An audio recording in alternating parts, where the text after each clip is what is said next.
Baik sobat sekalian, saat ini Utek Ngablu lagi berada di daerah Taraju ya. Tepatnya berada di lembah ataupun di kebun teh.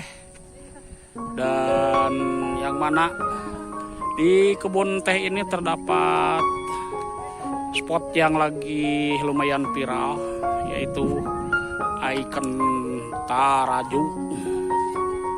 Nampak para pengunjung lagi berfotoria ya untuk mengabadikan momen-momen mereka yang akan diposting mungkin di sosial media mereka.